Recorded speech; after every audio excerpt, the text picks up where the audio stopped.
Well, I went to the my doctor, my regular scheduled doctor yesterday, and Dr. Kong at the Indian Clinic, and I've been feeling the last couple of weeks. I've been feeling kind of a little bit bad, off and on, just mostly in the afternoons. My Apple Watch had been showing that I had a low heart rate, significantly low, like at 40 sometimes, and I'd had my watch showed I had reoccurrence with atrial fibrillation, and so I went there. I felt great that morning. I ran 3 miles, felt pretty good, and then while I was sitting there, I told the doctor I felt good. He was all happy. But then while I was sitting there, that stuff started hitting me. I could feel it in my chest. It didn't hurt, but it just felt real bad. I could feel these irregular heartbeats in my chest. And so they put me on an EKG and promptly decided to send me to the ER to get it checked out, because it was a lot of real irregular heartbeats. And they were worried about it being AFib, and they were worried about my Apple Watch showing that I had a low heart rate. And they also looked at those EKG strips from the Apple Watch, and that Apple Watch is really just a ticket for people with heart issues or any really health issues, because it is such a good tool to let you understand what your heart's doing and how you feel, and how it correlates to, because it gives you EKG strips from your watch that I shared with the doctor and with the ER doctor, and that was very helpful. They were concerned about some of those. So anyway, I went to the ER, went there, they hooked me up to their machines and did a bunch of tests, and they said I don't have AFib, which is really, really good thing. I was really worried about that because that sucks.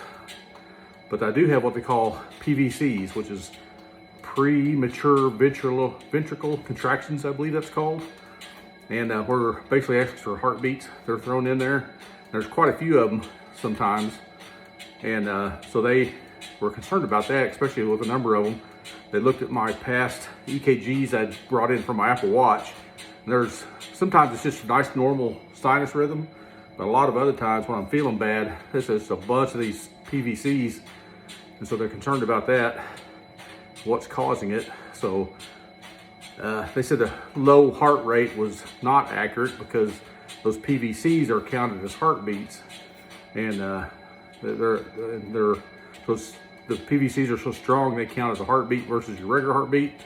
And so my normal heart rate was all pretty normal, about 70 beats a minute, 65 when I'm sitting there. So they weren't too concerned about that at all. And they said I didn't have atrial fibrillation, which is really good, but these PVCs I got to deal with, and they don't know what's causing them. And there's a number, I read up on that, there's quite a few reasons that can cause them. So anyway, they put me on a heart monitor that I'm wearing now. You can see it here.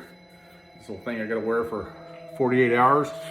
And that way they're get some more data, because even though the Apple Watch is pretty good, a heart monitor is way better to get more accurate data. They sent me home, told me to do my normal thing, exercise, lift weights. That's what I'm doing this morning, riding my bicycle.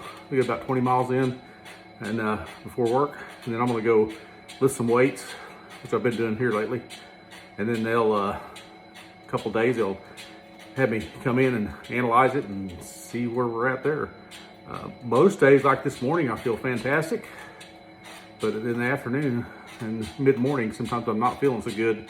I can feel my heart fluttering and all that. So they got to try to figure that out. They were pretty encouraging because they said, yeah, the PVCs are a lot more manageable than the AFib is. So that was good news. I don't have AFib, so that's kind of where I'm at right now. Sticking with my exercise routine.